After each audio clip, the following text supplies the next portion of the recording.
This is something that everybody asks me, atheists or someone who believes or someone who goes to church, goes to the temple. They all ask me, what is the concept of religion? So I read Bhagavad Gita at the age of 16. Religion tries to connect with the supernatural or something supreme, something which you cannot see but you can feel. So it's one step beyond just questioning everything and one step just towards accepting everything the way it is. No God, what is the concept of God? But even though he's singular, he has multiple forms.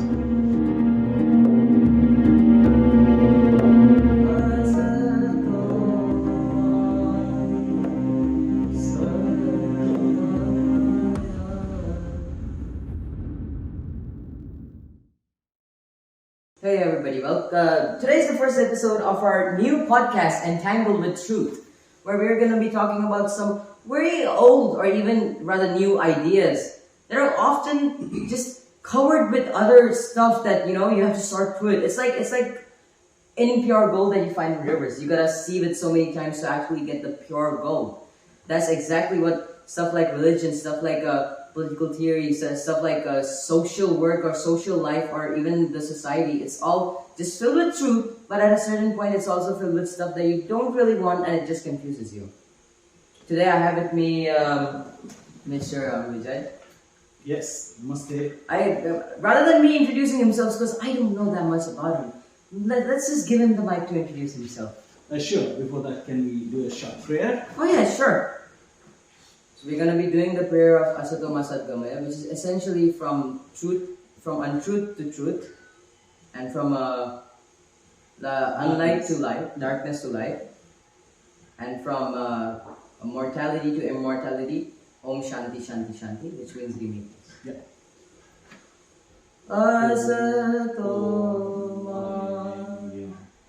Satgamaya Tamasoma Jyotirgamaya Mrityurma Amritam Gamaya Om Shanti Shanti Shanti. Alright, okay. So, namaste. My name is Vijay Gana.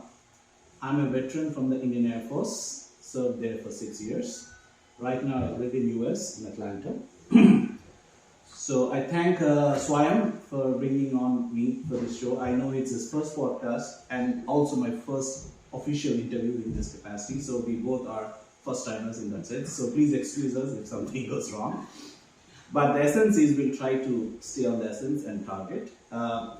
Regarding me, just simple. I'm a veteran, as I said, 6 years. Then I'm an author of books. So I've written this book called as Treasure of the Pandavas. This is my Cosmos, this is my pen name. So this deals with the issues of India regarding political, religious and all of them blended in a nice story-like format. So you can go through it. And that's the one on the author side. And then I'm also a speaker. This is my first official speaking thing. And I'm also the founder and owner of Dharma Consultancy, just started this year. So where we'll bring out to the youth the essence of Dharma. People have a lot of misconceptions, and this is most of it will be from scriptures.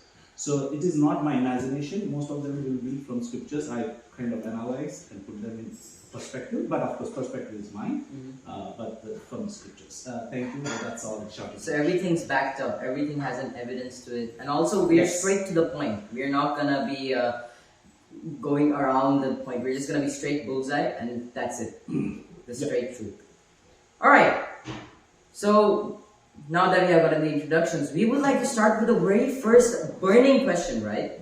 This is something that everybody asks me, atheists or someone who believes or someone who goes to church, goes to the temple. They all ask me, what is the concept of religion? Yeah, that's the one. So the thing is straight. This question is, I know you are a 11th grader, is that correct? Yes. Okay. So the same questions bothered me when I was at his age or Swayam's age. So I read Bhagavad Gita at the age of 16. So when I read Bhagavad Gita at the age of 16, many of the misgivings or fake narratives evaporated. Of course, I didn't know everything in one go. I always read at least the book in once in a couple of years. Recently, I had my daughter and me. She was a fifth grader. We both read together. So I got more clarity on subject matter. So this is nothing amazing. What we should understand, we are most come from technology world, right? We're all from the technology world. Yes. So what do we have to run a technology? To this program, we have a laptop or a computer. It has a software, right? And it has an operator, and then the missing ingredient could be electricity. So all these four are there. And then you have a beautiful house somebody has given. So to keeping it short, at least four ingredients you need. You need a hardware, you need a software, you need energy, and the operator. So religion is nothing but the software which makes the body run. Without religion, okay, let me say instead of religion, I'd say philosophy. Your brain thinks in certain ways. So that's the programming that you do. Either you self-program yourself, right? Okay, I'll do this one, this one, this one. That's how you program yourself. Or if you can't do, you're always looking for some other philosophers, the great philosophers in the world, who tell, okay, and do this way, do this way, because from their experience, so then people pick up those bits and pieces and say, okay, this is how we want to do. So everything evolves. Basically, you're writing your own software code. Now, the only difference between religion and a general philosophy is generally materialistic in its essence. Whereas religion tries to connect with the supernatural or something supreme, something which you cannot see but you can feel about it. So that is where religion comes. But essentially, it all boils down to a software that makes you run, think, do. So I put that all as in a software. So like a Windows yes. Like a Windows is a software to run this particular laptop, and you also have Mac OS. Yes, that's true. Something else. Yes, and all softwares are not real software. You have virus too. Same in religion. Sometimes it can become a virus. People take dangerous steps to fulfill some obligations which may not be religion in true sense, which are viruses. So you can have a religious virus too. It's right. Like a software virus. Yeah. Right. So it's basically what you did. Just to summarize what you said, it's basically that it's just a philosophy that runs a person. It's just the main thing that tells a person to like go and get it. Right? Yes, because you have to think. You're a person who thinks. So when you're thinking, either it's your own, as something of your own, and something from others, from your surroundings. You pick up from your parents, you pick up from your teachers, and you pick up from great scholars or religious people. So you put them into your software and run your day-to-day program. So without I wouldn't say without religion you cannot survive. Without software you cannot survive. Of course, nobody can function. The computer cannot function. Without religion you can live because there is alternatives, there are philosophies and all. But without software you cannot live. So in a way, to sum it up, I would say every person has his own religion. That's a good way to say it. Every person has its own religion. It might not be the God. Yeah. It may be just some ideology that they follow close to their heart. All right. So now that we know what is this basic concept of religion, I would like to ask you, why does it exist? Okay. This is a fascinating question which bothers everyone in their life. The thing is, why people are not why did people even talk about religion? Okay, there are multiple ways. Let's take one strand of it. The material science that we have, the science of living, how you wake up, what you eat, only tells you, or even this the story of how the world was formed, the Big Bang theory, all. It only tells how the world was formed. The basic question that no scientist can answer is, why was it formed? Why are you here even? We know you're born, but why in this home? Why to this parent? Why things are happening to me? Why there's a rich guy who is next to me enjoying life and I'm poor guy not enjoying it? Yes, if I'm born, why I was born in the wrong place? All these questions, the why answer, this is where religion comes in. This is not a new question in 2023. This is a million-year-old question. So it's at the day the human came into existence, from that day he's been asking this question. So the answer to it is, why is where God comes in, the supernatural, and how and what the present day scientists can tell you how the world was created. And those even in the present, how the world created, that theories keep changing, new formulas come, that really doesn't matter because you're already there. What matters is, why are you here? That's what the religion tries to answer. Right, so it's just a sort of like a. I would like to call these guys old scientists, the people who You can like, call, did all of yeah. these wrote the books and stuff. These are all old scientists, technically. Yeah, you can practically tell that because there's a new terminology we call it material science and spiritual science. It's a fascinating word. I never heard about that. Yeah, okay. So material science, basically material science is the thing which deals with matter. So if you in a science, if you break down that into two parts, the one that you can have experimental based science that we talk is the science which is used broadly, but actually if you see they're only talking about the material science. They're not dealing with consciousness. That's right. Like in modern science, consciousness doesn't even exist in a way. But spiritual science, where the science is also experimental basis. People, of course, the material ones who don't have, is a blind person. A person who's blind doesn't know what light is. Similarly, a material scientist who has no idea of spiritual science will think that these spiritual scientists are faking. But spiritual science, nobody can fake. I am a spiritualist in a way. I'm a Dharmist, I would call myself. I have some miracles happening in my life. I'm not going to talk. I'm not a Christian miracle thief. But those are super secret. If I tell them, the value of the secret is gone. So I know myself, God exists in my own way. Of course, cannot be seen. So personal experience. Yeah, God gives you that miracle. However stupid or simple or how great it could be. But that He'll tell you, yes, it exists. Of course, anyway, to leave it at point, spiritual science is real and it's going to be there. Even if it's fake, doesn't matter. People who are not satisfied with material life will move to spiritual science. So I think what leads the change in the way of scientists think is that understanding that, actually the first step in a scientific process, anytime, even in psychology or basic applied science, is questioning something. Yes. So the first thing scientists approach a question is by saying, oh, this should not exist. Yes. And then they do it, and the last step is humility. Yes, that's true. It is getting humiliated and then understanding that, oh, I was wrong. Yes, exactly. So, if you see modern science, I'll just dwell into certain subjects. Modern science, I'm making a quote, not ancient science. Modern science started in Europe after the Enlightenment period. The reason it started is the Christian church, if you understand its theology, it made people's life hell. There was no way you can think outside the Bible. So basically shut down. They had the sacraments as well, which are the keys to heaven. Yes. So okay, those things every religion has, but the thinking, it stopped you from thinking and questioning. These are the two important. Yes. Whereas Hinduism survived because it helps you think and question. It doesn't care if you become atheist. God is not threatened by one tiny atheist somewhere in the world. So anyway, coming back. So coming back is that religion really helped the spiritual side. In India, there was never a conflict between religion and science. So most of these great spiritualists were also material scientists who actually moved to the next level, which we call spiritual science. Right. So it's one step beyond just questioning everything and one step just towards accepting everything the way it is. I would like to call it. Yeah, accepting even if you don't accept.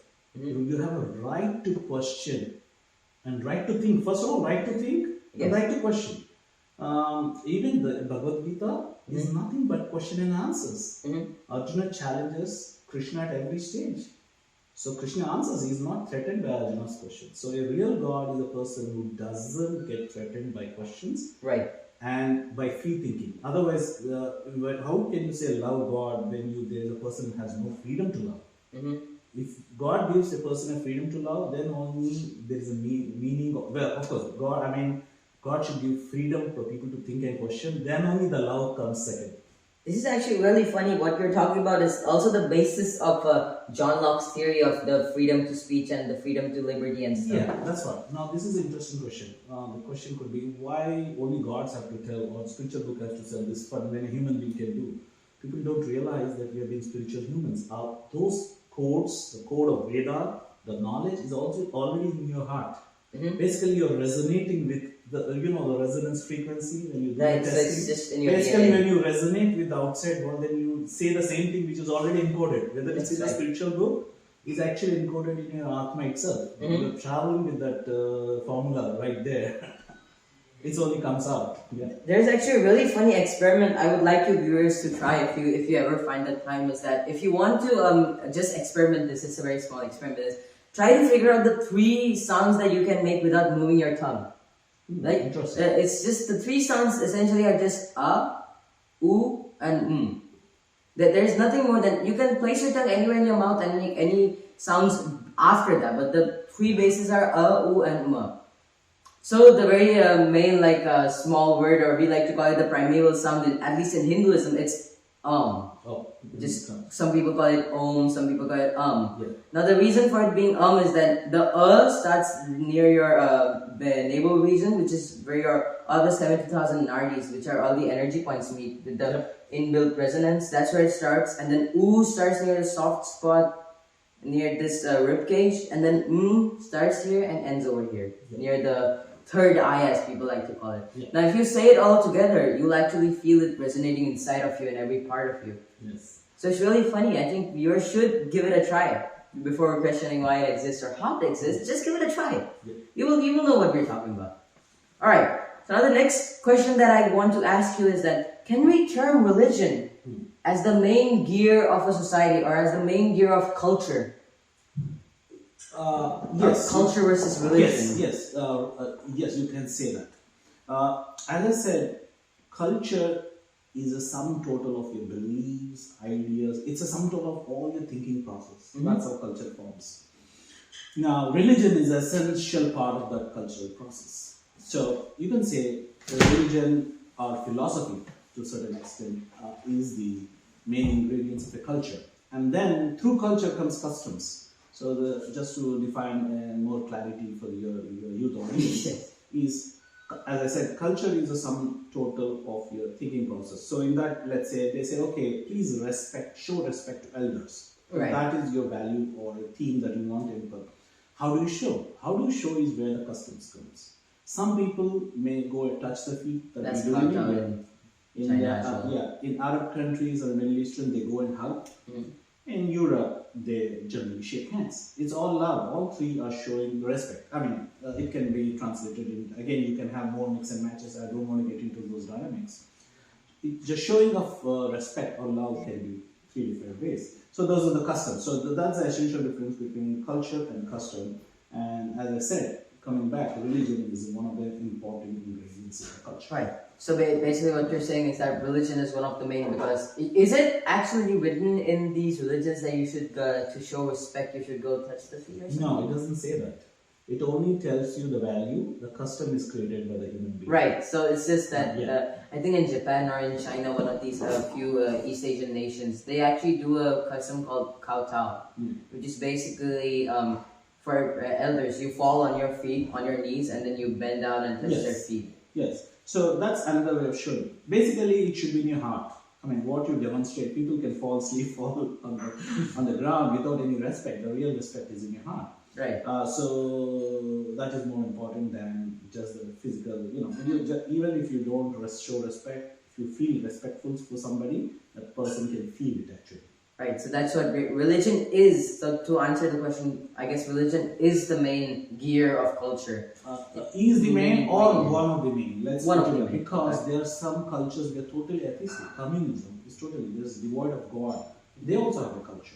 Right. They also show respect. Just showing respect, you don't do. See again, when you say religion, you have a connection with something superior and supreme. Right.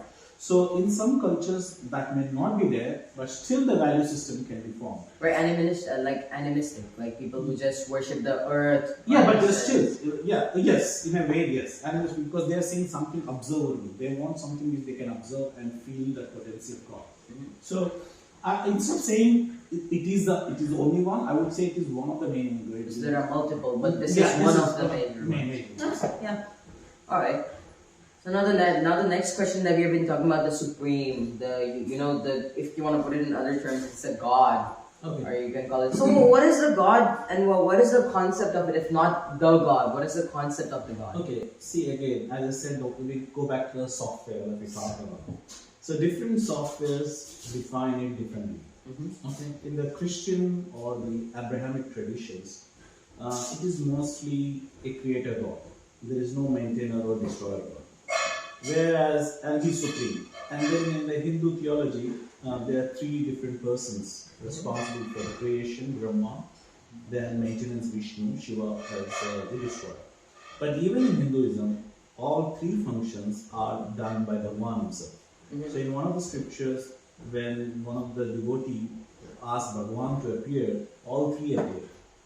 So that's a fascinating story. So this is not, I'm not talking anything from my own imagination. It is from scripture one which I studied. I'm trying to It's put perspective. in Rig Veda or some of the I'm not sure, but in Bhagavatam for sure. In Bhagavatam. In Bhagavatam, when one of the devotee calls up, so all three come. So he asks, why all three of you come? So that's where it starts. So basically, all three ingredients. It's normal that something is created. We could in modern science it tells the planets and even stars are born, stay for some time, and then they get destroyed.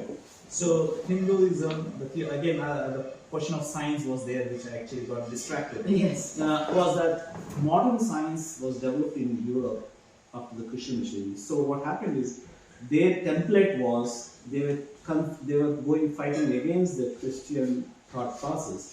I'm not trying to demean Christianity or anybody, guys. Just trying to tell the essence, because I have great respect to Jesus Christ. So the template that they were doing, this is history I'm talking about, the Renaissance movement, the science which was born was trying to negate what the church was teaching. So of course, that was a monarch, right? Yes. They were monarchies. Basically, the church was controlling every function of human life. So of course. Yes. So then what happened is that science slowly moved from the Western thought. If you see the progress of science, it is moved more towards the Eastern thought. Mm-hmm. As they found more evidence. Now the concept of Mother Earth never existed. In the Abrahamic religions, it is something that you can enjoy. But in the Vedic, it is more, you can still enjoy, but you can have a divinity. Mm-hmm. So the thought of the science itself is moving from the Western to the Eastern thought process. Right, so you're going from that point to that point, which is really funny because it's really not Christianity that was doing this suppression. It was the church. Church. Well, the theology. Entity. Yeah. One entity was controlling. Yes. Not the actual concept of that. As I'm saying, the thing isn't, religion isn't the cause of such suppressions and stuff, but it is one of the main tools. Yeah, the template. See, when we talk, we have to be honest. There is a Christian template or the Abrahamic template. Right. So that template did not allow people to think freely. So what happened was the Pope, or the way the Pope interpreted, let's put it that way, the way the popes interpreted the story was that they didn't allow them to, people were burned at the stake for and all these things happened. So there was a reaction from the civic people, and then then the Renaissance movement started, and then people started, they allowed themselves to think something different. All the science was born. So the birth of modern science, you can go and read it. Yes, I'm actually taking AP World History right now, if you know what that is. Because we start all the way back at the period 1200. Yes. And when we start at 1200, I'm right now at the Enlightenment and Renaissance and all these philosophers and philosophies, and how actually modern science was born, and how we are at a place where we can just use technology like that. Yeah, simple. Galileo was put to death, right? But whereas in India, no scientists were ever put to death. Because not that we know of. No, it would have been written. If the worst characters in Indian history were written, worst issues would have also been written. Right. So if they don't exist, pretty much they didn't happen. Mm-hmm. Right. So now, if these not other gods, if Indian gods are supposed to promote peace and spirituality, why are they holding these weapons? Okay. Now let's come back. There is nothing like Indian gods. Okay. And again, before that, maybe before I answer that, can we go back and define what is God and God Devta? Sure. So, okay.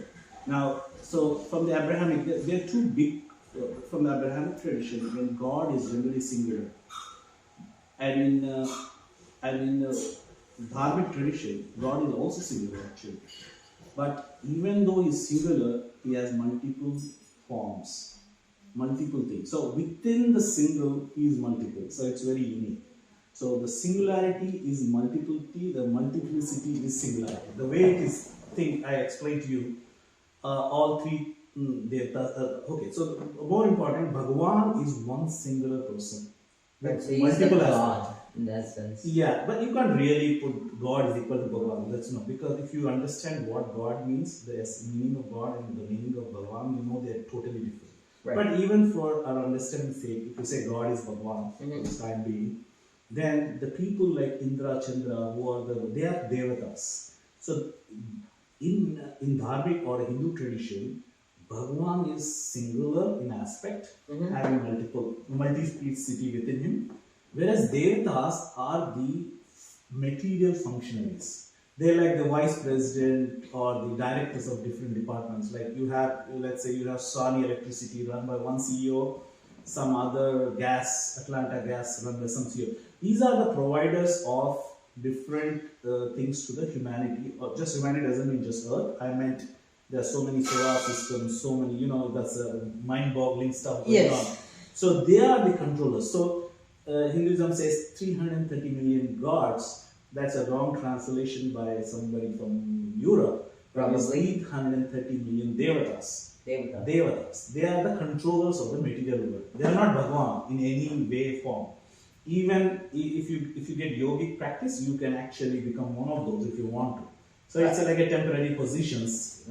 But then you also told us that there's a bit of Bhagwan in every Devata. Yes. So even in us, there's a big of Bhagwan. So now that's what the concept of God and the concept of Bhagwan is totally different. So Bhagwan is an aspect of Bhagwan stays in you as Paramatma. So in Bhagavad Gita it is written, you as a Jivatma, you are a Jivatma, you are not this body, okay? You are a soul. Soul is also not the right, it's Atma. You are Atma. But the Atma has a co-companion. The real friend that we all have is Paramatma. That aspect of Bhagavan within us. He's a witness to all what you do, good, bad, ugly, everything. So that part. So in a way, people say, yes, we are also Bhagavan, but actually we are not Bhagavan. The aspect of Bhagavan. Yeah, we are part of Bhagavan. An aspect of Bhagavan is with us, but we are still a Jivatma. So right. So I think there's also Western philosophy that says that a part of a God is in us, or I think it's been roughly translated to that we are in one sense gods, right? Yes. We are we are the little gods. We the little gods. Yeah, we are the little gods. And so what happened was, the way it is written is, Bhagavan is infinite in every aspect. Whereas Jivatma, we are finite in every aspect. So we have the same quality as Bhagavan, same quality. That means you can cry, he can cry, he can laugh, you can laugh. Everything is there. But we are very limited. We are very limited, he is unlimited. That's what. He is absolute and infinite. We are not absolute and we are finite. That's the only difference. So is this considered a sort of a devta, like a... We are called as manas right now. Okay, now again coming back. In this life, as we are mana, we are humans. In a previous life or in a next life, if you do a better karma, you can be one of those devatas. And they're not just devatas. Devatas have a lot of helpers. You could be one of the helpers of the devata. Whatever you want to do. Right. It is so vast. There are a lot of job positions there up for grabs if you want to. Right, this is a very interesting concept of karma, which we are going to come to later. But before we come to the concept of karma, we were talking about why do at least Hindu gods hold weapons? At least that's what the depictions are. Coming back to the question, sorry, we digress. That's fine. First of all, let's not call them as Indian gods, nor should we call them as Hindu gods. We should call them as even God is not the right word, because God is singular Abrahamic term. We should call them Devas or Bhagwan. Would you consider Shiva a Devata? Okay, now he's Bhagwan. From all practical purposes, Bhagwan. Brahma, Vishnu, Shiva, Bhagwan. Because they're aspects of Bhagwan. Now, the thing is, coming back to your question, why do they hold weapons? It is to understand the whole Hindu, first of all, coming back. Hinduism, actually that word itself is a misconception. There's so many misconceptions you have to walk through. You are basically in a minefield. I'm a veteran, so I understand this term. When you're in a minefield, you really don't know where you're going to blow up yourself if you're not careful. So, Hindu Dharma is a Dharma focused form. Okay? Hindu Dharma is not for peace. Hindu Dharma is not for violence. Hindu Dharma is to uphold Dharma. Hinduism is for uphold. So the function of Bhagwan is to uphold Dharma. Right. To uphold Dharma, you need weapons because there are people who try to destabilize Dharma. So to put, let's say you find one of your kid is in some sort of a pram or what do you call bed which is about to fall. So what would you do? You go jump and try to put you. If he's in a rocky chair, let's say it's unbalanced chair, it's about to fall. So you go fix it, chair with some nuts and bolts to make sure he's safe. So that balance, that universal balance is called as dharma. So there are different levels. The balance at our level, car. If the car has a center of gravity lower, the less chances of it toppling. As the center of gravity goes away from the earth, it has more chances of falling. So dharma can be considered as a center of gravity. So the duty of Bhagavan is to ensure that the balance of the earth in all respects is maintained from time to time. Right. It gets like, how many times do you vacuum your home? How many times do you? Once in a week? No. Okay, let's say once in a week. Okay. So if you don't do, dust will come up right on your laptop that we were talking. You will have dust. Okay. No, not this one. I mean, you don't do it. Right. So this is kind of a dust clearance. So Bhagavan knows that dharma keeps falling. So as dust accumulates, after one period of time, he cleans it up. So that why does it clean it up? When your children are playing, you keep the area clean so that they can play safely. Similarly, we came to this earth for multiple reasons, right? So to make sure that we enjoy life the way we want it, he cleans up the bad elements. He basically replaces them. Killing for Bhagavan can kill people. People have this question, weapon. Why is God killing? Because he is a giver. A person who can give life can take away life. Because he can give back life. I cannot do that because I cannot give a person a life. Not possible. So that's why in material world, when you kill people, you put in a jail. But God can do that. He's absolute. That's the thing. That's the answer to it. It's just to uphold something. Uphold Dharma. There's only one thing. Everybody, every Devata, every Bhagwan, even Manavs, we are humans, we are supposed to be trained to uphold Dharma. That's the reason my organization name I call it Dharma Consultancy, because Hinduism is not about peace. That's a wrong thing being promoted. Hinduism is also peace, but it is not only about peace. Not only, right. So that language, it's not only, that means Hindus means you have to be peaceful irrespective of whatever torture is imposed. No, that's not the thing. Hindus, see, when there is balance, there is peace. You understand? When there is dharma, you will have long periods of peace. I would like to trail off and ask another question. Yeah, right? go ahead, sure. Why are there so many unknown or these mistaken translations or mistaken elements that we have? I don't know. Is it translation from our language to the other language, or is it just ideologies being transferred the wrong way? It's all. Sometimes what happens is that sometimes the scripture. See, every scripture, irrespective of whether come, has certain verses, right? So these verses, when they pass down period, they're copied. So there is a possibility of error happening when copying, right? Yes, of course. Possibility, okay. And there's a chance that somewhere deleted, somewhere added. So there is a problem at the verse level. The second problem is a problem at the interpretation level. The verses may be as it is, but interpretation change from time, circumstances, and place. And then the delivery. Delivery is another one. In previous time, they used to deliver sermons. We are still doing it, but we are doing not face to face. We are doing through Zoom call or through video. That's right. So verse, translation, and delivery mechanism. So everything is separate. So what happens is that errors can happen anywhere. So you can't really logically do it. But the counter question is that God has given us intelligence. It is like a puzzle. He's made our life interesting. That's what we wanted. If everything was normal, nothing happening in the world, it's no fun. So the fun is, he's giving you a puzzle, and humans are complicating the puzzle even further. Okay. Your dad says, okay, go fix this. Let's say you have a naughty brother sitting next to you. So your dad gives you a puzzle. As soon as you're about to finish, your brother comes and re-scrambles it up, and again you have to put it up. Right? So it's something like that. So not only the supreme puzzle, the God-given puzzle you're doing, or Bhagavan-given puzzle, but you have a lot of notorious people around who are disturbing it for maybe fun, just for fun, to see how. So you got the intelligence. Intelligence doesn't belong to us. We are under loan for different reasons, and using intelligence, you try to decipher, and that's the fun. I enjoy it.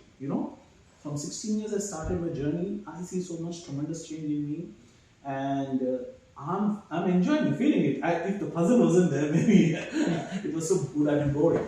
Right. All right. That was an interesting answer. Now we would like to talk about going to the more a little bit of depths of almost all of the religions or cultures that exist. They talk about this hell or heaven and hell. Both of these. What are these terms? Okay. See, every time I tell there are two different branches, at least to understand. There are multiple. Again, we have different software, so I have to compare. But I'll try to put two software. One is the Abrahamic software, where you have the Jews, Christians, and Muslims, and one. And the Dharmic traditions, which are Hindu, Buddhist, Jain. Of course, there are variation in everything. So, the concept of hell and heaven is a physical concept in the Abrahamic religions. Right. So, actually you go to that place. And then, not only you go to that place, you will stay there forever. That's the concept. Whereas in the Hindu Dharma, let's talk about Hindu Dharma, the concept is also physical and also emotional. So there are multiple layers of hell. So hell is both absolute as well as relative. So let's say you are in a poor place, right?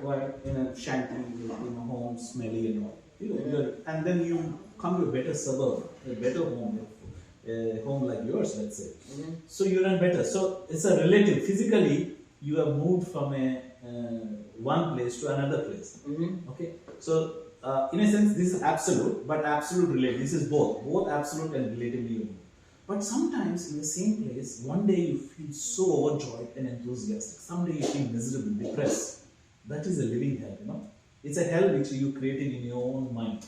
So Hinduism or Dharma gives multiple things within it. So relative is again subjective. It's other than the absolute, the relative also varies. Let's say from here, after some time, this may be heaven, then you feel, oh, maybe this is a hell, I want to get into $1 million home, So all these things are relative. So hell and heaven concept in Dharmic tradition is both absolute and relative. Why do they exist? Question is simple. In the Abrahamic religions, it is belief based.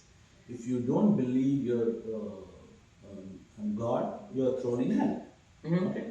But in Dharmic traditions, it's the other way around. It has nothing. It doesn't matter how much love you have for God or not.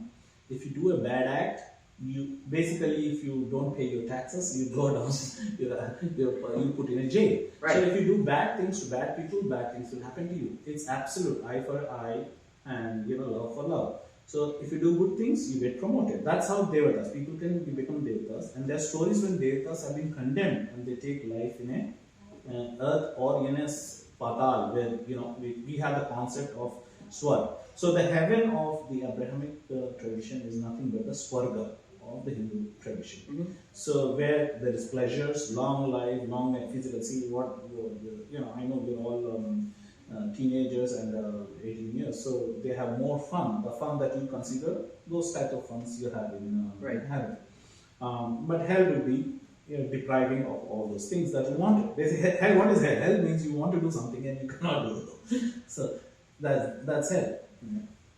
Right. So what you're saying is that it's basically just that there is a concept of it which exists because of sort of like a way to conduct yourself. Is that karma. That's where we get into karma. Karma again. The concept of karma means action.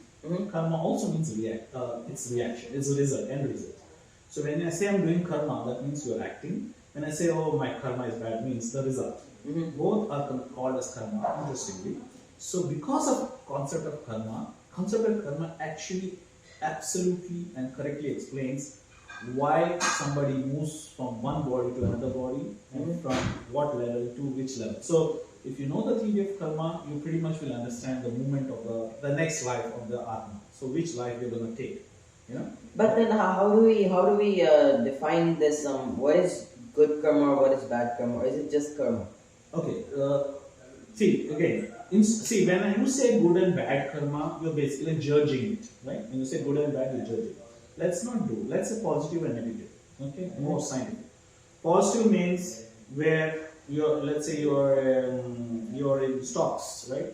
So in stocks, it goes up. So your stock price goes up. Right. So you make more money. So in a sense, if you do good karma, you have a good pot of money. Or call them credits. And if you do bad karma, if you hurt somebody, kill somebody, or do something, you get bad karma, and then that becomes your negative. So at the end of the line, your positive and negative are taken, and then whatever is remaining, if it's positive, that much money you can earn to get to the next, It's like any other story. So you have a monthly salary and you have to pay all your debts, and you're left with little amount, then basically you can't buy great things. Right. Yeah. But then, why are we? Who judges karma? Okay, this is interesting. Okay, who is judging our current karma? Okay, let's forget of karma.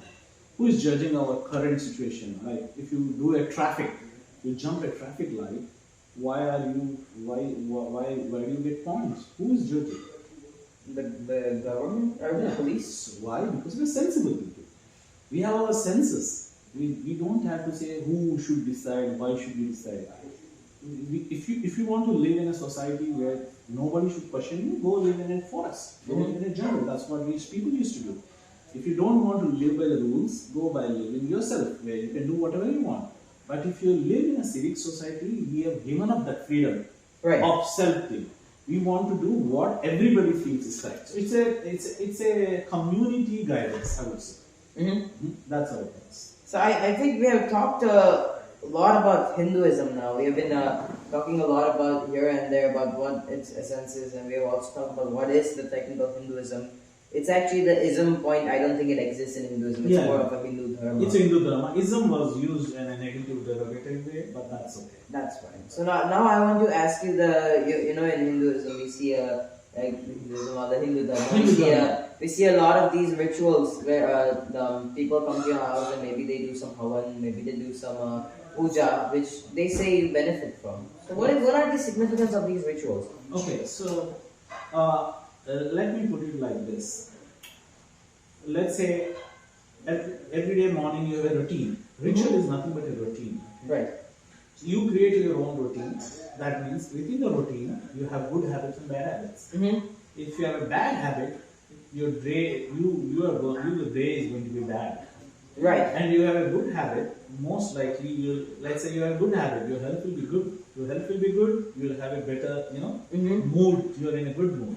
Right. If you have a bad habit of eating too many sweets, too much of things, then you have some sort of cancer, ulcer, I don't know, whatever. Right. So that takes you down. So I would say good habits is like a good ritual that I have to do. So again, the question again comes, why do we even do that ritual? The thing is, we have debts.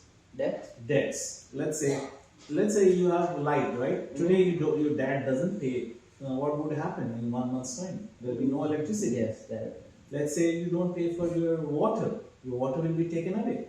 Similarly, again, we are coming from Hindu camp. Whether you believe or accept is up to the audience. This is not my job. Is not to convince anybody. My job is to tell the truth. Dharma is focused on truth. The truth, the way I see it, the way I analyze it, not imagine it, the way I analyze it. So there is sun. How many people can raise their hand and say, okay, we will be all hunky-dory and good if the sun stops tomorrow? Sun doesn't exist tomorrow. How many people will think that we will survive? Not many, I don't think so. No, you cannot survive. So you have a ring for the sun. There, something that you can see. We even do puja to Ganga. Ganga doesn't mean just one river in India. Ganga means all water. So Ganga is the one which exists physically in India, is like the pinnacle of all the waters. So if you don't pay your water bill, there will be no water, no cooking. Basically, you will be hungry. So all this, but the water from the rivers are free. Who's charging? Of course, government is charging even before the government formed. It was free. The air is free. The air you breathe is free. We just feel probably they'll charge in future, I think. We just feel like an obligation towards it? Or? Yes. The obligation comes from the realization that you are indebted to them. So how I'll say, I'll give you more clarity. Sure. So we are indebted to the sun, indebted to the water. Yes, that we accept. Now, even if you don't give, there are so many people who don't do. You may ask, okay, we Hindus are doing, what about others? They're not doing, still they're getting. Yes, you still get. The only difference is when there are three, four kids in your home. Okay, so your dad gets you some chocolates. Okay, and the kids take away and run away. But one son or daughter. Let's be genders. So the daughter and son, two of them say, "Okay, Dad, thank you, love you, bring," and you hug them back. Basically, you are giving them the love back. Right. So these obligations are nothing but a show of gratitude, a show of thank you for the things that we get in free. So the son will not stop because it's already authorized by Bhagwan to give us life. So he's going to give you any day.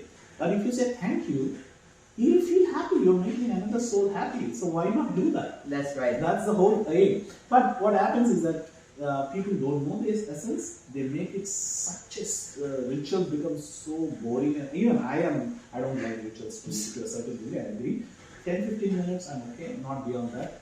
Right. So because I can say thank you even without doing a ritual. That's fine too. It's just the quality of the heart. Yeah. That's Even if you don't do ritual, it's not necessary to do ritual. So there was another question. Okay, you want to show thank you ritual? Let's do 1 hour ritual. No, I don't want to do 1 hour. I'll just say thank you, son. So that is enough. As long as I said respect or gratitude is at your heart. As long as you say thank you, that's enough. Your ritual is like just extending that, making it. It's a way of doing it. Yeah. Why do people do marriage? You can just live together. You do marriage because you want to show people. It's a ritual you conduct so that everybody sees, make you feel more better. That's all. It's the officiation, like you're making it official. Official is for legal purpose, but even if you don't do for official, you feel good about it. That's right. all. Yeah. Right. All right. So now that we have talked about it, maybe we take a break.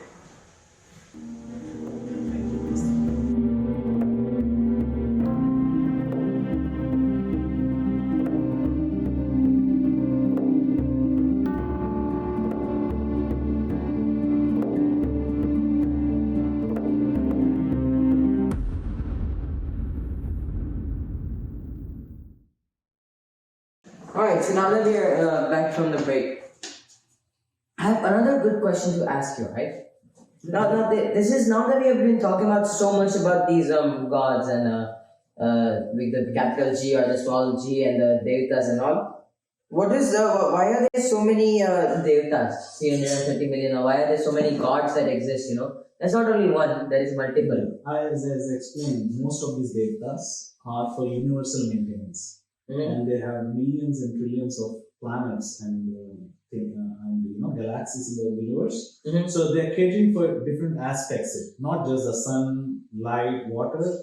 Our body is made of multiple different energies. People, if they can understand, because of these multiple energies, each energy is controlled by a particular divine being. Means not Bhagwan, not God in that sense, but somebody who helps the Bhagwan, called as Devatas. So all these Devatas are controlling one aspect of some aspect, not one, some aspects of your living. So that's the reason their existence is important. Because let's say, how many bones do you have?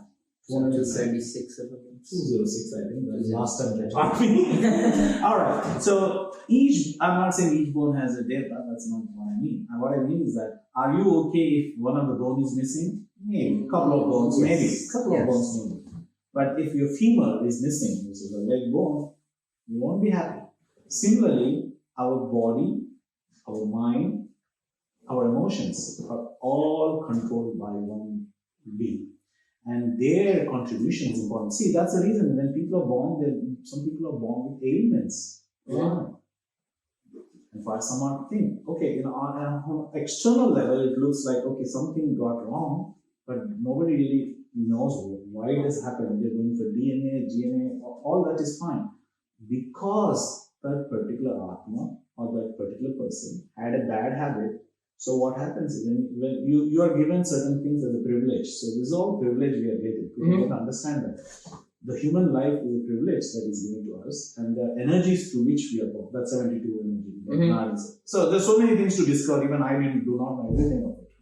So if you don't do the way it is being told, it is taken away. It's simple. In the normal world, if you don't drive properly on the road, your right to drive is taken away. That's right. You can only cry.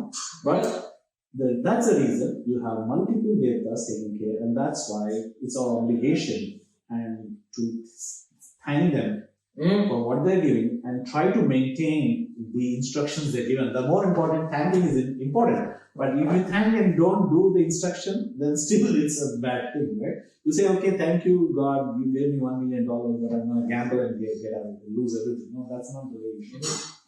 Right. So, are gods just aliens? Okay. Why just gods? What about us? Aren't we aliens?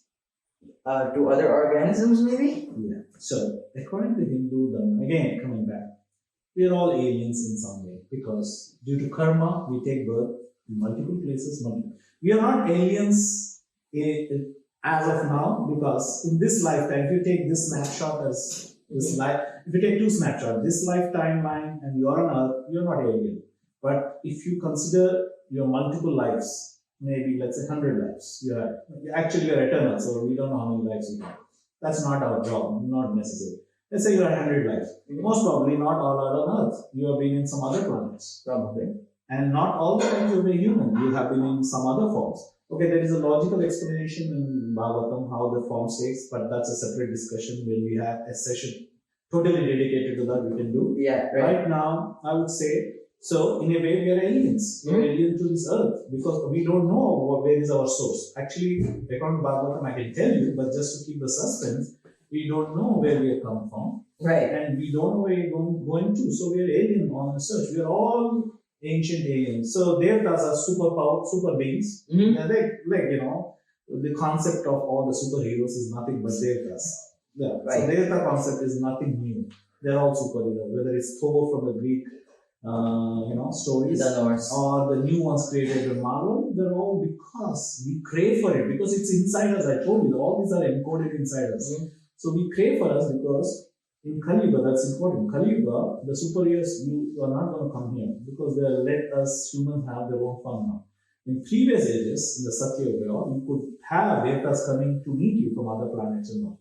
I'm talking from theology, pure theology and the stories of Hindu Dharma. That's how they're planted. This is not my personal view, okay? Right. So they're not gonna come to meet us anymore. Yeah, because of the time-space circumstance, they do not until unless you're a yoga or a yogic practitioner. Okay. So now that we are moving towards yoga. Yeah. What are yogic practices? Okay. Now we talked about karma, but the same karma, when you connect it for a supreme cause, a greater cause, that becomes yoga. Yoga is nothing but a connection. Mm-hmm. So you can do karma for your own self. Okay, cooking food is also karma. Yes. But cooking food for Bhagwan is yoga. That's the difference.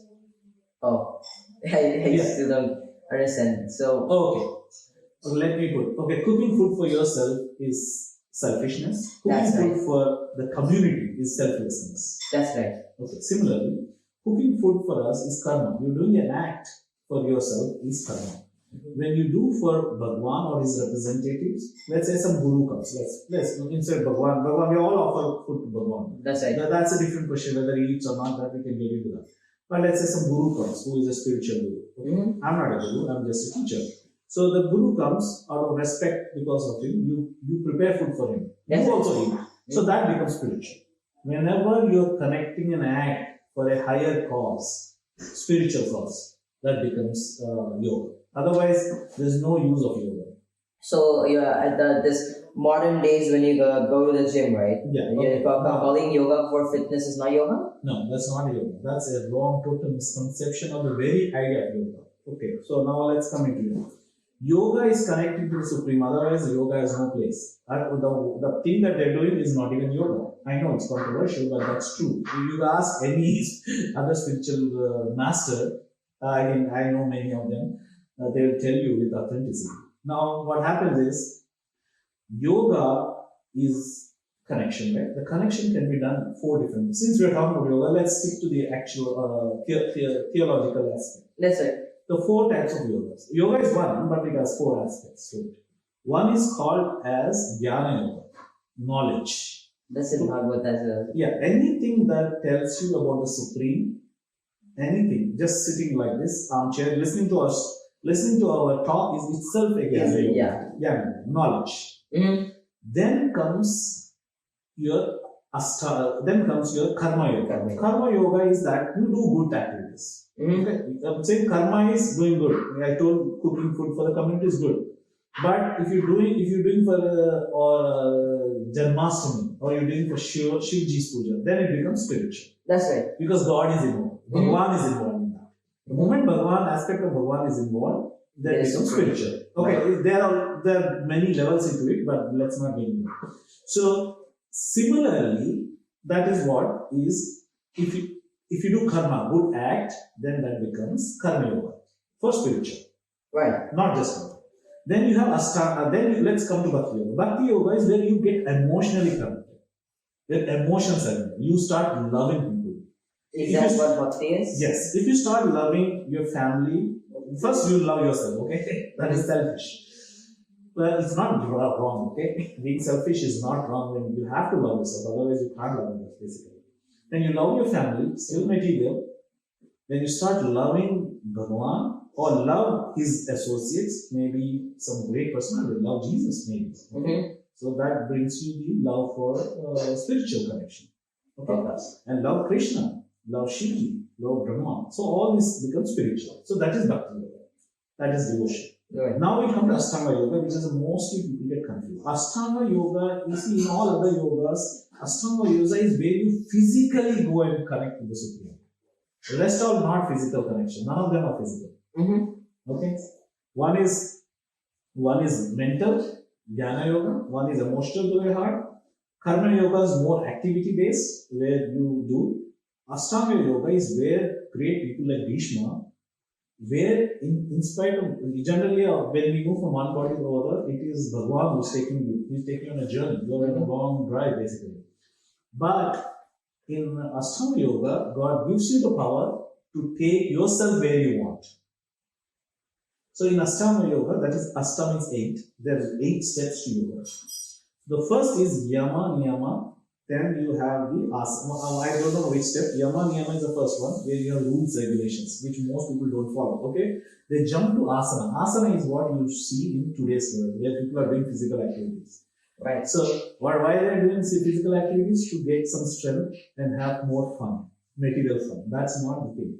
Right. The whole aspect of thing is to connect spiritually. If you're not connected, your whole aim is not to connect to the so the meditation is a 8th step, the 7th step of Ashtanga Yoga, and the 10th one is called Samadhi.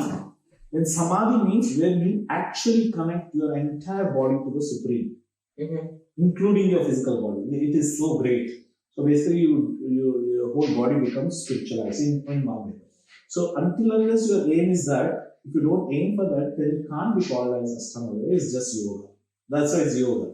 Yoga is just just for yoga means, again, not to become confused. This is just Ashtanga Yoga, asana aspect only. Alright. Okay. So, so what you're telling me, the yogic practice is that not to badmouth any. No, there's nothing wrong. If you want to be physically fine, absolutely fine. Yeah. I don't think any of these yoga people are cheating people. No, they are not. They are not saying you by doing asanas you'll get to connect to God. No, they are not saying. They're saying where you yoga, your body will be good. That is true. That's fine. That's fine. But it is not real yoga in that sense. So basically, the purpose is defeated. Right. So basically, I think I know an organization. I'm not going to name it, but no, you shouldn't name the organization.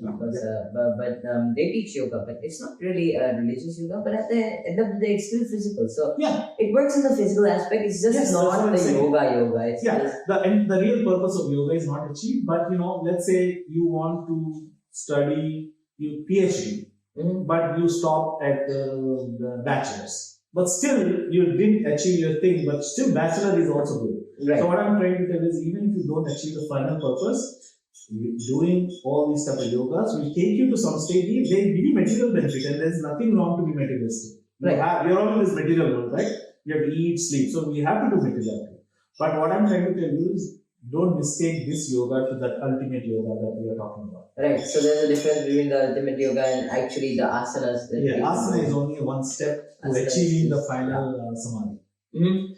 Right. So now that we talked about that, what is devotion? Okay, devotion is nothing but bhakti. That's the emotional aspect. Most people, so let's say the IQ aspect is the Jnana Yoga. Most people don't talk about EQ, that is the emotional quotient, because modern day science doesn't really accept emotions as true. There is a lot of confusion. Psychology does. Yeah, psychology was there's a lot of confusion in that, but emotional quotient is very important for human. That's why if you don't have emotional quotient, you'll be depressed. That's why depression will be the biggest problem, because science has ignored the EQ and focusing on your IQ. My organization, that is just me right now, we are focused on DQ, Dharma quotient. Dharma quotient takes care of your emotional quotient, your intellectual quotient, and your physical quotient. That's what we're talking about as Dharma Yoga. Right. Yes. So it's basically the bhakti or the... Yeah, but basically devotion is nothing but selfless act. Is that what devotion is? Okay, devotion has different levels. Okay, that is a separate subject. Let's not go because that's fine. So bhakti means devotion. Devotion means the emotional quotient. And you can love your parents, that's still material. But when you say bhakti yoga, when you add yoga to bhakti, then it has to be supreme. So anything that you do towards the supreme is different than just the material thing. Yes. So yoga, if you have karma, you have karma yoga. You have jnana yoga. Whenever you add yoga, it has to be the end result to achieve the supreme. So just for an example, this is just a question. Yeah. Can I connect myself, or can one person, instead of actually believing in this supreme, what if we believe in a person which we think is the supreme? Yes. So nobody knows who's the supreme, right? Nobody knows. Because if we knew, then we wouldn't be asking the question. But this software that we're talking about, we are hardware, right? We don't know. We have no choice. Certain hardware, we are hardware, so we get some software. But we have internal software too, right? We have internal software, inbuilt software. We already have it. Right. So you're telling me, let's say, you're telling me that there could be different Bhagwans I want to connect, or you're saying there is no Bhagwan, but still I can connect to something. Is that your question? My question is more like when you see these famous people, right? Yeah. You have seen people like the Ramanujan is still more connected towards the Devi, I would say. Yes. But you have seen such famous people like who are very huge and big in the world, right? They have achieved a lot of things. But the thing is, they don't necessarily believe in the Bhagwan, but they believe in a role model that they almost do everything for, like a mentorship where your entire focus is completely on that one person. Simple. Okay. If you buy a ticket, you want to fly to, depends. Let's say you want to fly to Delhi, buy a ticket to Delhi. You want to fly to Rio, Janeiro, you buy a ticket there. Now you should know two things you need. You need to know where you want to go and how you want to go, right? Right. Let's say. So similarly here, you should know what is your end purpose. If you want to follow a great person, human being, what happens in the end result? What is the end result? What is the purpose of doing that act? To become what he is, right? So you want to become rich like Warren Buffett? Probably you'll become. Then once everybody dies, you don't carry those things. But if like Paramahamsa, sorry about that. Paramahamsa Ramakrishna, he was a Devi Bhakti. His purpose was to connect to mother, not to stay on earth. He wanted to go to mother's kingdom or the place where she exists. And when you connect, he goes there. Your Atma goes there. So that is the thing. So what is where you want to go and how you want to go? These are the only two things you have to answer every time. So if you want to be rich and have money, go for it. So there's still a difference between you can call it a difference between a mentor and an actual Bhagwan. Yes, the mentor is not Bhagwan. Mentor, like I can be your mentor. I'm not God. I cannot be. Of course, I'm a small God, just like you. But we are not the supreme God. We cannot do it. It's not possible because these are hardwired. This cannot be changed forever. Right. So it's still there. There is a difference. Yes, there is a difference. Of course. There is nothing wrong. Of course. There is nothing wrong if you want to be. See, that's the beauty of Hindu Dharma. Hindu Dharma will never force you to only believe in God or go for your spiritual. No, they can encourage you. But you want to come back to the same earth and enjoy the material life? Be so. Okay, so this is an important question that you should have asked me, which I will give you. Why are we here in this place itself? Okay? The thing is, it's not that God has given this earth and He put us in. No, that's not the question. We are from a spiritual world. We are from a spiritual world. We wanted to have fun. Like kids, they're in the home, right? And the kids say, okay, Dad, I want to play outside. I want some place where I can just play and I'm not bothered with you all the time, or you or mom coming in. Right. So he says, okay, take this place, kids' place, have fun, do whatever you want. I don't care. It's your personal will. Right. So this earth or this material world is our personal space given by God where we can enjoy like gods. Right. Yes, that's the reason we are here. But then why have we forgotten? If we had chosen to come here, then why have we forgotten how to go back? Yes, they're kids, right? The children sometimes they play, they forget even to eat food. The mother has to knock the door and say, "Kids, come, let's have some food." No, I'm still have to do. He's hungry, but because he's so engrossed in his game that he doesn't feel hungry. So the mother has to literally drag him to and feed him. So it's every possibility you can forget. Just tell me what you were doing 1 month on this day, this time. Can you tell me? So you don't even remember 1 month time. I'm not trying to blame you. It's the same with me. I don't know too. Because that's the thing. In Bhagavad Gita, Krishna says that you are going to forget. And the forgetful also is a cause. Bhagavan only makes you forget things. Then why doesn't anybody knock on that door? Yeah, I'm knocking on your door.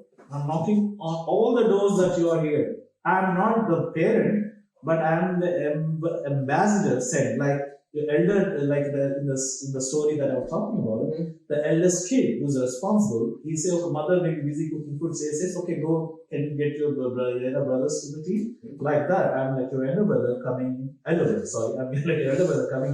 telling, yes, there is a way you want to go. But there is no mandatory. You can have fun for millions of lives here. But why do you want to? Okay, let me put. Why do you want to go back?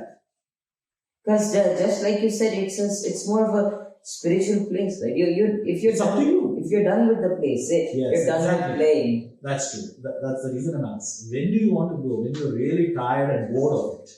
That's what our Dharma says. When you go to the theme park, first few hours you enjoy. By the time it is 8 or 9 o'clock. You want to go up some, roller coaster, you may not want to go. You want to just go back, eat home and sleep. So when you are exhausted, there is the same. When you really get exhausted, this material world, that's the time you go back. That's fine. If you're not exhausted, have fun. Right. So if you're not exhausted, just have fun. Yeah. But the real question is that, right? Is there a moment of realization? Is there a moment of this certain realization, understanding that you're not in this place, or you're just here to Yeah, it happens. So initially, I was also under impression, you are here and ever. But as soon as I learn things, as things happen to me, I know we are just like you go to a movie hall. In the first few minutes, you think that you're going to stay forever at the movie hall. But in the last 10 minutes, 15, when the climax is coming, until you're too engrossed in the movie, it's another 10 minutes you're going to go away. So I'm in a state where I know that after a few years, maybe like 20, 30 years, another 20, 30 years, you have to say bye-bye to this world. So there's no point attaching too much to your life. So do I really want to go back to God, or do I another life? I don't know. Let's see. But at the same time, you say that you don't want to get too engrossed, but at the same time, you want to have fun in the world, right? Yeah, see, gradually. Yeah, of course. It is all individual. That's the beauty of Hinduism, I also come from a Christian background. Most people don't know. My grandmother was a Christian. So, the first book I read was Bible, and then Bhagavad Gita came later. So, I have no problem with any religion and everything, but what suited me was Bhagavad Gita. It enchanted me more than any other book. Why? Because it urges you to think. It urges you to ask questions. It urges you to take decisions on your own. What else can you ask from Bhagavan? What else? He's giving you everything. He is giving you fun. But of course, there are certain rules and regulations. You break the law, you pay for it. So, we have been talking about the Bhagavad Gita, right? And I think there are a few more books in Hinduism, and even all around the world, the Bible, the Quran. Are these mythological books, or are these the truth? Okay. These are controversial. I don't want to comment on other books, Bible and Quran. I don't want to comment on that. But I definitely can comment on Hinduism because Hinduism is not going to trouble you for asking questions. Right. So in Hinduism, I would say these are not myths for sure. My experience says that these are not myths. This is a true fact. It has to be. It has to be true. There's no other way. I read other books. I read Bible. I read Quran too. But I would say Bhagavad Gita is definitely not a myth. It is very truthful. And in Bhagavad Gita itself, Krishna says it is the essence of the Vedas. Even if you have not read the Vedas are quite long and elaborate. Of course, if you have a chance and ability, please go ahead and yes, of course. There's no right. Links but in the description. if you're short on time and you want the cream, sometimes when you eat the cake, you just want the cream. You don't want to eat the whole thing. Then go for the Bhagavad Gita. It pretty much answers all your questions. And after securing Bhagavad Gita, if you have time and energy, get into other books for more details. So it's not a myth. It's true history. Of course, yeah. In Mahabharata and Ramayana, they are true history. We can have a separate talk on that. There are so many people who have done research. But I wouldn't say that every aspect is put because sometimes people, add few things and delete few things. But the essence is all true. Right. So now that we are done with the actual questions, we would like to move more forward towards these impeccable beings that we have heard about. At least in Hinduism, all of the gurus and all of these Vedas and people like that. So my first question for you is that how did these gurus and how did these rishis have this vast knowledge of medicine and how life form work? Okay, see. If you know how this world was created, as I said, we have let's walk back. So we have an infinite spiritual cosmos. Within the infinite spiritual cosmos, almost a dot. That our material world is like a dot in the infinite, infinitesimal. Okay. So what happened is that we are in this place. Knowledge is gained by two aspects. One is ascending knowledge and one is descending knowledge. So the descending knowledge comes from the people who planted us here. Right. Somebody brought us. Who? Our ancestors Manu. That's how the word man comes. Oh. The word Manu. Manu is our ancestor, the actual Vedic ancestor. So he is the person who was the first person created, and then he got his children and all that stuff. So if you go back to ancient history, our forefathers were aliens, and that's how the concept comes. Because the Manu is a mix between human and also he was from a different planetary system. He was made compatible to Earth. Okay, right. So in that way, we are also a descendant of aliens. But anyway, that's different. So Manu was our ancestor. So obviously, he gave us knowledge. A lot of knowledge was passed on to us. Right. But at the same time, all these great saints, we have our knowledge, right? So all this information that I'm talking to was not given in a systematic order to me. Yeah. No, I got bits and pieces. And you have your own knowledge, you put them, assemble, mix it all together, and you have your own realizations. Everybody has a unique realization. God doesn't give all realization to one person. He gives bits and pieces. It's like a puzzle, as I said. So I have my own realizations, and then I have got some other information. So knowledge is basically something coming to you from outside, something you get from inside, and a combination of it. Same, the knowledge that our ancient people had was a mix of things. Right, so so the reason they had such knowledge of how medicine, I think Shushruta, but he wrote, actually this is a very interesting thing. Links will be in the descriptions, by the way, if you guys are free to read these all these books. One of the most amazing books that I have ever read in my lifetime is the medicinal book written by Shushruta. I think it's called the Shushruta Purana. Yes. It has all of the knowledge of modern medicine and old medicine, but at the time it was written in the old medicine days. Like in the olden ancient days. So it is really amazing how they know all of this. Even the microscopes weren't available. So what happened was, you should know a little bit of history. These were all existing in ancient world, not even in India, but other parts of the world. So when the colonials took over vast parts of the world, they didn't want to acknowledge anything native. They wanted to make sure that Europeans were the smartest and the greatest. So, and they wrote history, the modern history. So they made sure that nobody else gets credit, but basically they get all the credit. Not that modern science, they did not find new things.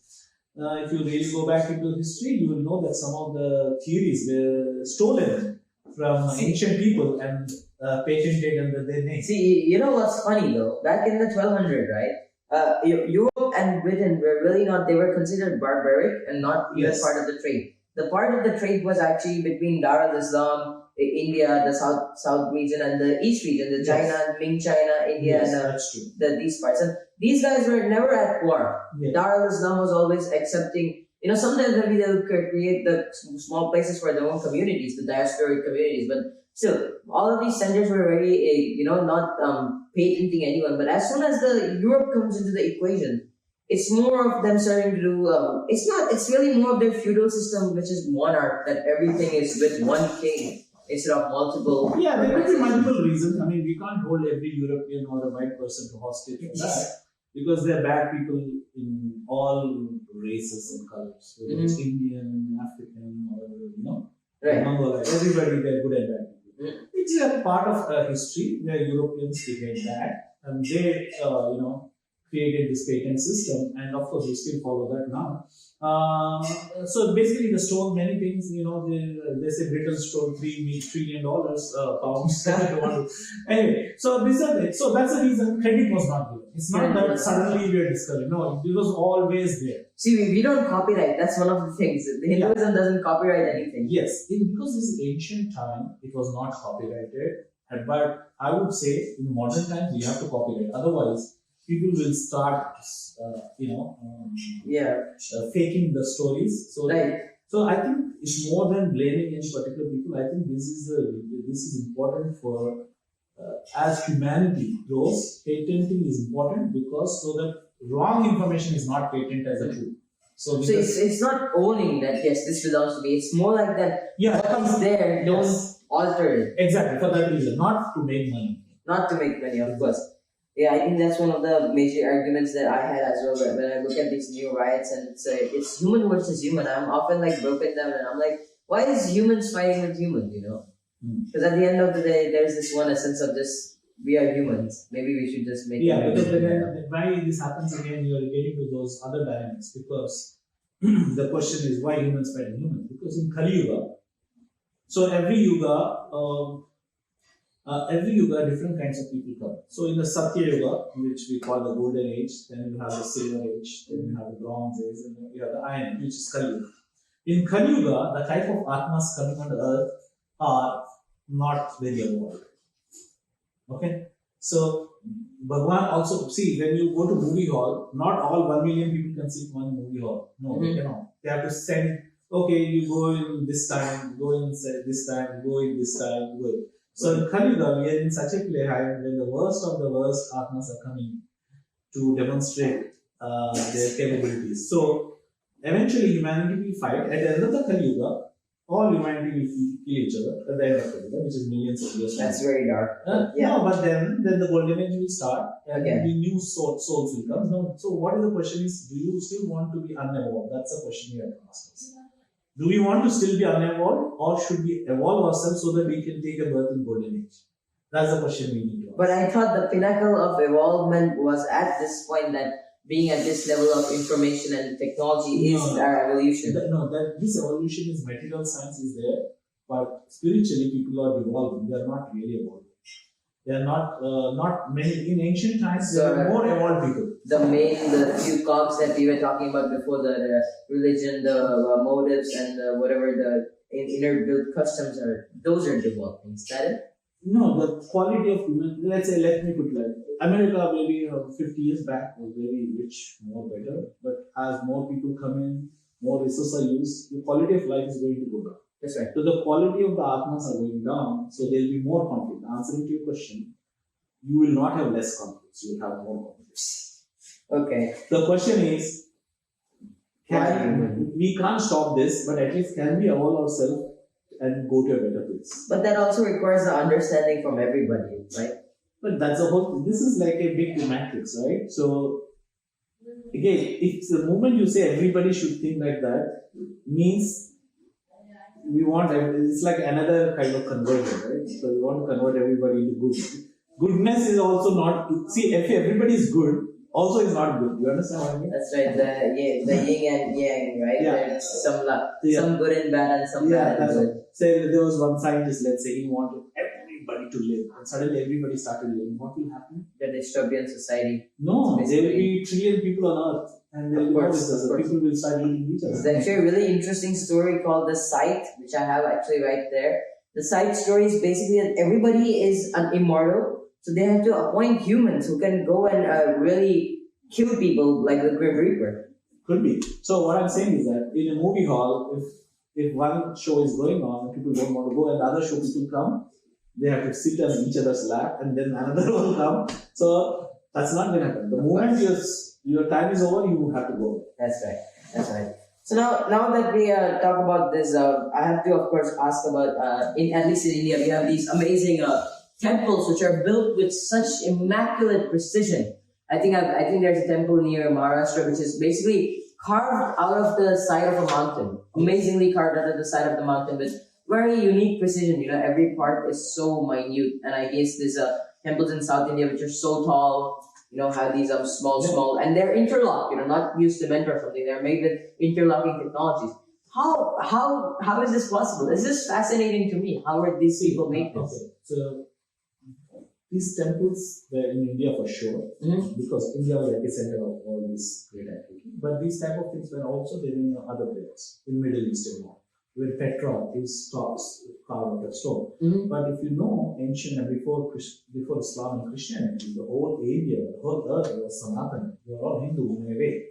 So when the whole world was Hindu in a way before Islam and Christianity came in, is that this knowledge was passed down between people, and great sculptures were built. So, like, people have so much power. That's what I mean. Siddhis. Now, that's why we come. Now, when you do yoga, other than there are certain benefits you have yoga. As I said, we talked about, right? Other than spiritual, if you don't want to be spiritual, then you want to stick to material thing. You can get 8 siddhis. Right. The 8 siddhis, there are a lot of siddhis. So let me focus on 2 siddhis. The Mahima Siddhi and Lahima Siddhi. Lahima Siddhi. Okay, sometimes I don't get the right time. That's fine. So you can expand yourself. You can look from a 6-footer, maybe you can become a 20-footer. Or you can shrink down to 6 inches. This is what Hanumanji does. The monkey king. Yeah. So Hanumanji is 8. More than a monkey, he was 8. So Hanumanji, when he goes to Lanka, when Lankini, the god, tries to attack, he becomes so small. So that basically, and at the same time, he also becomes big. So this is Siddhi. When you achieve Siddhi, you can use. But then this Siddhi, if you use it for the activity of God, then it becomes spiritual. See, what you use for end game, whatever knowledge you have, whatever wealth you have, if you use it for spiritual purpose, then it becomes yoga. Use it for material, it just stays material. So the 8 siddhis are achieved. So one of the siddhi is carving. You know, you're able to carve things, the ability to carve things. That's one of the siddhis? Yeah, one of the siddhis, not the 8 siddhis, but I'm saying there's so many sub-siddhis also. Any skill that you have is a siddhi. Okay, let me put it. Any skill that you have, your power to speak, the power to write, is all siddhis. Those are the 8 main siddhis. But there are so many siddhis. Siddhi means what? Perfection. You achieve. So all these things you're talking about, carving out of the stone, is from that siddhi.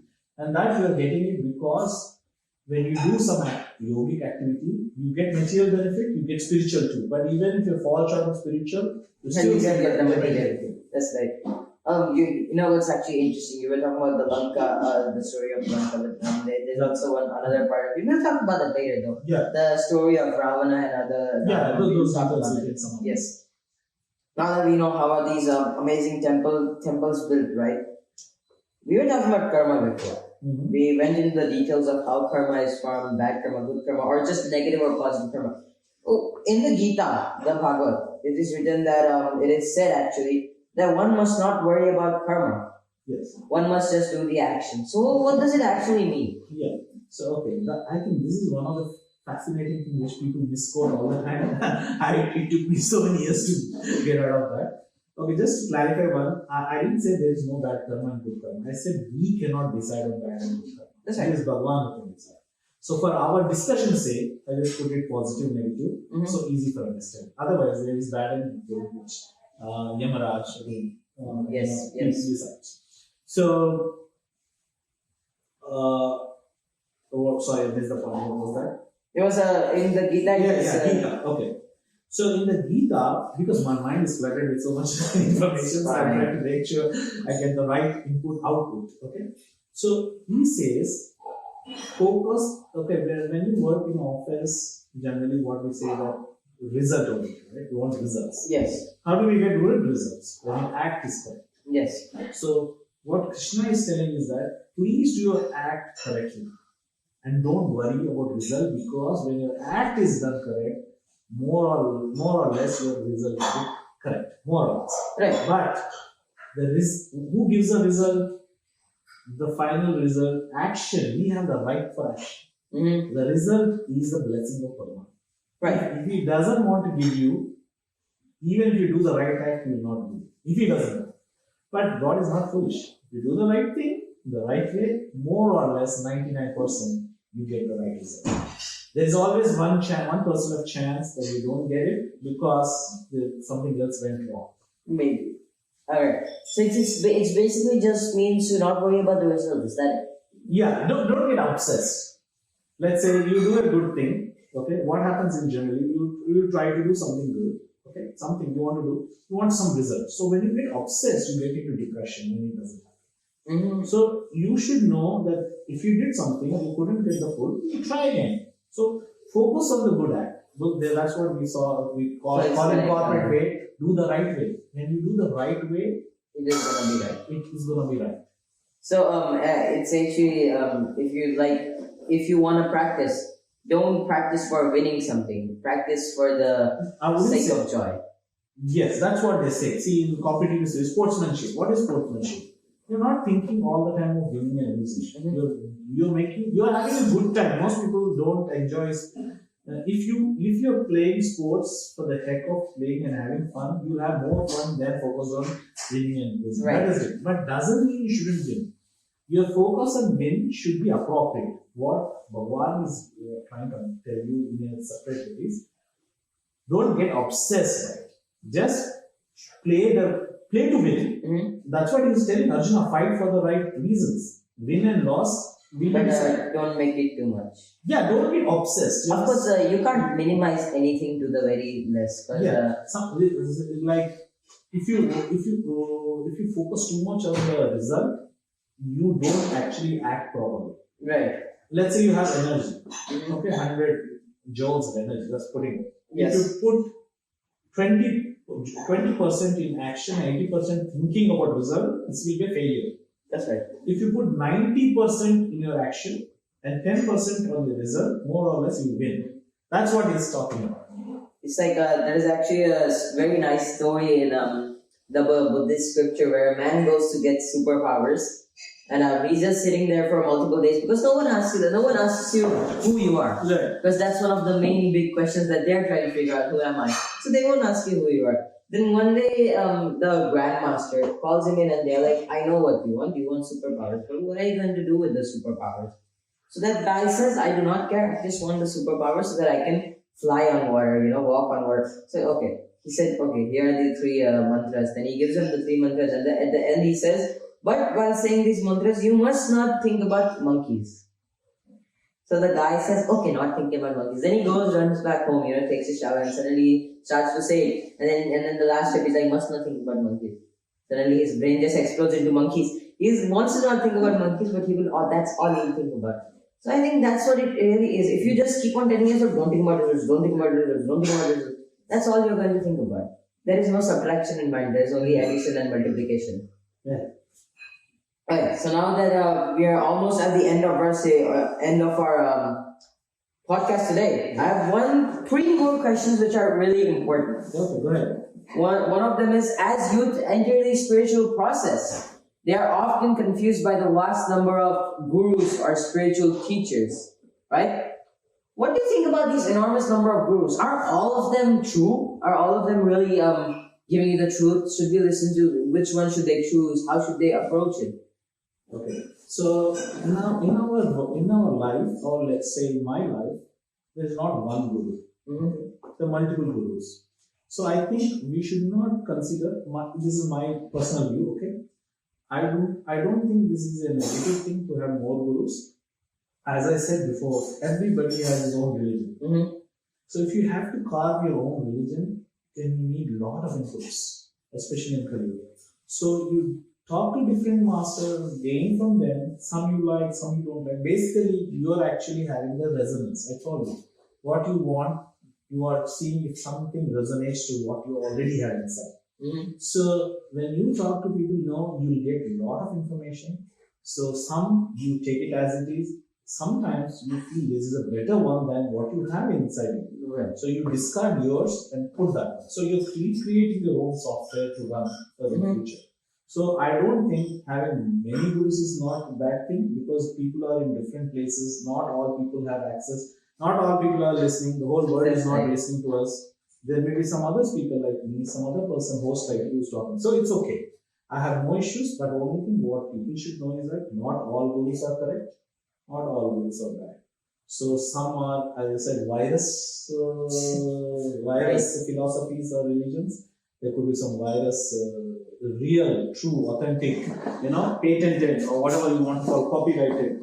So go for the authentic one, get the one, and any religion which stops you from thinking, any religion that stops you from asking questions, it's no religion for you. Right. Right. Now that we're at our last things, what is the final goal in a spiritual journey? A spiritual journey, a person on a spiritual journey is often called a seeker. But what is this final goal of the seeker? The final goal of the seeker depends on the seeker. What do you want? So, in Vedic point of view, it is not hardwired. Unlike in Abrahamic religion, there it is said that you have to go to God and sit on the right side of Him. In Hindu Dharma, there is multiple. So they call it moksha. Moksha. So moksha is nothing but the final goal of a very good. What is moksha? Moksha means getting out of the material world. We talked about it. Remember, we come from a spiritual world, and the material world is like a theme park. So we are in a theme park, and when you get exhausted of the theme park, you want to go back to home. So which home you want to go back? So that's how you want to go back. So the question is, when you want to go back, so you have that moksha gives you different options. In one of the moksha, it is called where you merge in the body of the Bhagavan. You say, okay, I'm so fed up. I don't want any life without you. I want to become a molecule in your body. So you basically, your Atma, which is spiritual, which is not body, goes and fuses into the spiritual. Right. Then the other one is where you say, no, I don't want to get part of the body. Where inactivity, basically inactive. You become inactive. Where you say, no, I want a constant activity. You don't have to come back. I want to serve you. I want to feed you. I want to see you. I want to dance with you. I want to talk to you. Anything that friends do. What do buddies do? They sit, drink, talk, eat something. Same thing you want to do and talk about something. So that is also a given. So that's a call a different. I don't have all the information right now, of course, but they're going to give you a separate kind of moksha. And in that moksha, there are so many steps. So it's very fascinating. So that it gives you, and then if there is no particular thing stated, Hinduism also gives you, as I said, the seeker can create a new category. It's like open source. You can create a new category. Of course, it may be new because we don't know, but eventually it's already there. So you can create a new category of your own, how you want to relate with Bhagavan. So it's like a personalized. Yeah, personalized. That's, as I said, everybody has his own religion. You can have a personal relation. And that's dynamic. You can change as you want. You know what? There's a question that I missed to ask you. But would you not consider Hinduism a religion, or would you consider it as sort of like just a way of life? Yeah. Okay. There are two 9 things here. If you say Hinduism is a religion, that's not entirely true. If you say Hinduism is a way of life, that is not entirely true. Hinduism is a culture and a way of life. Okay. So Hindu, actually the word Hindu is not even required, but we put it just to give the difference between Abrahamic process. Ours is dharma, basically. The right word for Hinduism is dharma. That's it, nothing Right, else. right. But we say Hindu dharma just for our clarity. Okay, so Hindu is good because that word is stuck to us. Right? So Hindu dharma culture. So it is dharma. It's a culture based on dharma. It is not just any culture. Right. It is culture because I said culture can be even irreligious can be a culture. Sure. So a culture based on dharma. So that is the essence for it. So coming back to question, can you reframe it? Which one? The one that you asked. I was asking, is it a sort of, is the Hindu Dharma Dharma culture? religion? Yes. So as I said, it's not a religion, not a way of life. It's a dharma culture where theists, believers, Yes. and atheists can live in harmony. So it's more of a culture-like culture, you can call it. Culture can be religious, but here both religion and irreligion can stay together. So let me put it like, and then it's not a physical identity. Let's say I am there. Do you think I am a theist or atheist? Atheist? We don't know. I'll tell you. Atheist is, I would put a percentage here. Maybe I am 80% theist, 80% believer. Right. There are always 20% atheistic in me. Right. So in Hindu Dharma, that's the beauty of Hindu Dharma is that a part of you can be atheist, a part of you can be theist. Because the way I look at it is, I'm very rational in my thought. Okay? When something happens, provable and experience, then that part I accept. That part of Hinduism I ask. So you are scientific. Yes. So Hinduism, the spiritual side. Hinduism doesn't say blindly believe everything. Yes. It gives you the whole band of it.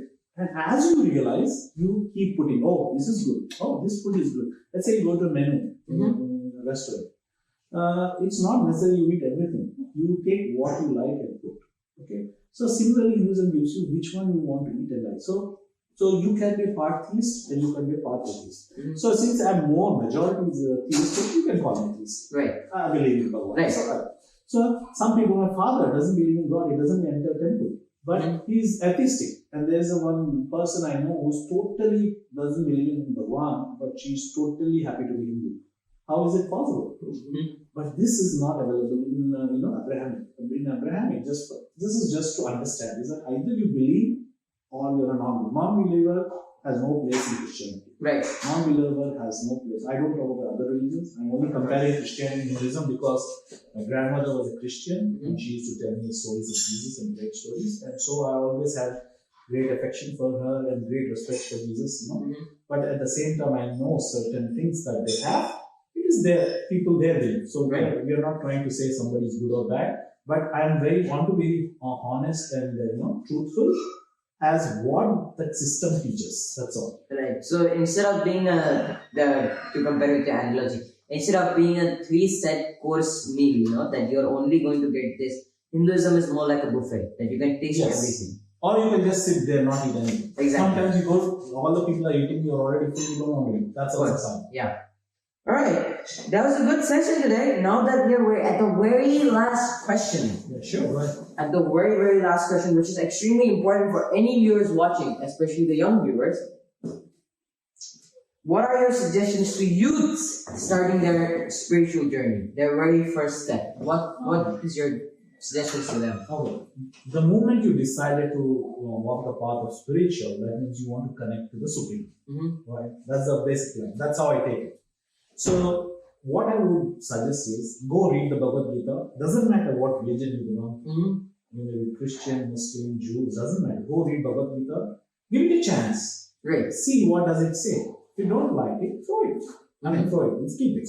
In that sense, throw out the ideas. I didn't mean throw out the book. I don't want any fanatic to come after me. So what I'm trying to tell is, if you don't like the ideas, throw them out. Be respectful to the book and give Bhagavad Gita a chance. It opens your mind, gives you a lot of options. So, and then if you're a non-believer, then also read. It doesn't. Read. At least know the other angle, even if it doesn't mean. And nowhere in Bhagavad Gita, Krishna says, accept me as Bhagwan, only believe me. If you don't believe, I will put you in hell. These things are not. He gives you an option to believe and not to believe. So there's an interesting, since you're asking, why I'm focusing is that Bhagavad Gita. First, you ask me spiritual. Your spiritual journey should start from Bhagavad Gita. And if you do that, you will know that you're an Atma. You're not this body. This is a very important, the only book that I know so far which deals with this, that you're not the body and Atma is Bhagavad Gita. And once you know that you are not this body but Atma, that is where your spiritual journey actually starts. And for that, Bhagavad Gita is the essence, and Bhagavad Gita is the book that I would suggest. See, I think that's a very good point. And also, I'm gonna be putting down a link for this book, but I'm not gonna be putting down the link for a word tour. I'm just gonna put it down for an actual translation and not the interpreted translation by other people. Because I think that's one of the most important things when reading such scriptures with languages that you don't know. Because some interpretations that I've read of the Bhagavad Gita, in which the explanation, it literally says that Krishna here is saying that he's the ultimate. Which in one sense, it's more of a, some people might find it like a slightly annoying that maybe it's not the right It may be annoying, but the thing is, doesn't depend whether you're annoyed or not. But you should know whether the verse says that or not, or is it an interpretation. What we have to judge, as if you are in some, you're investigating something, you should not go by your motive, whether you had a cup of coffee or whether you had a fight with your kid or your wife. That's not the point. What annoys you is not what is the truth, what is the fact. As long as you stick to the truth and fact, the result, as I said, you don't worry about the result, action. If Krishna says in that verse that I am the Supreme, then that's what it is. That's it. There is nothing else. If you put in your interpretation, that means you are creating another interpretation. There is an existing and you are creating an interpretation and confusing yourself. So don't do it. I would urge every youth, it will empower you. I got empowered. That's the reason I'm telling you from my personal experience. I was in a little depressed state when I was reading Bhagavad Gita, and it made me non-depressed. What is the other word for non-depressed? I don't even know. Happy. Undepressed, let's put it. I was not depressed from that day to till this day. I was never completely depressed. There could be small element, but very small. But overall, that has brought me out of depression into reality. Made me happy all the time, blissful. So right, you want the translations that are true. You don't want the from my experience, if you want very seriously to dwell, then Prabhupada's book is good. Prabhupada. Srila Prabhupada's book is good.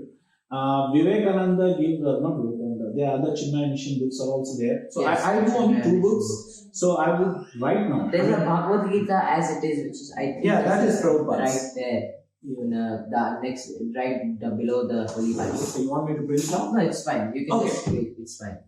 Actually, you can't see this, right? So in that stack, you can see there is the Bhagavad Gita as it is. Yeah, this book is good, Srila Prabhupada's book, but this is for more serious people. Right. But because it is very strong and goes straight to the facts. This is one. And then one is from Jeffrey Armstrong, which is he's more authentic in a sense. Actual word translation. And then translation. And I don't think it has any. It's just very small. In that. So Jeffrey Armstrong book is also good. You also have anybody, any book you can read. So what I do is I just don't read one book. Even in Bhagavad Gita's, I read 3-4 and see which one is most correctly configured to the science. Because most people don't know Sanskrit, so it becomes difficult. But I'm sure if you really pray, the important thing that I would suggest you, since you wanted to become spiritual parties, I prayed to Bhagavan, whichever form he was, wherever he existed. I prayed to him saying that please show me the right way. So I would say do prayer, sincerely pray for knowledge because you want to be on spiritual path, and then read Bhagavad Gita. That's good. And if you are not, and if you want more knowledge, go read Bible, go read Quran. That's fine, no problem. But I'm experienced. I read all three and all day. But I feel most comfortable with Bhagavad Gita because, as I said, it resonates with my personality. It allows you to think, it allows you to question, even allows you to not believe in God. No retribution for not believing in God. So what else can you ask? If there is anything better than Bhagavad Gita, please let me know.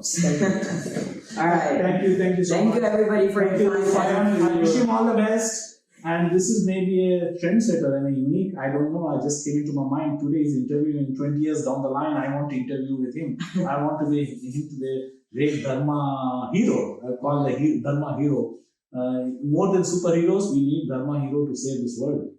Thank you so much. Alright. Namaste ji. Alright, thank you everybody. Thank you every viewers who will be watching this video in the class. I am going to edit it and post it up. By the way, there are going to be subfields which focus on each question. So if you don't have time to watch the entire 2 hours, we're going to have subfields which says answer for this to this question, this to this question. And all the links to the books, to the chants, to the topics that we talked about, to the various organizations that we talked about, or even to Mr. Vijay's book, will be down in the description. And for at the end of the day, we surely would like to hear your comments. Sure. And for one thing, never get too entangled with untruth, because the original books are entangled with truth. Alright. Thank you. Thank you so much.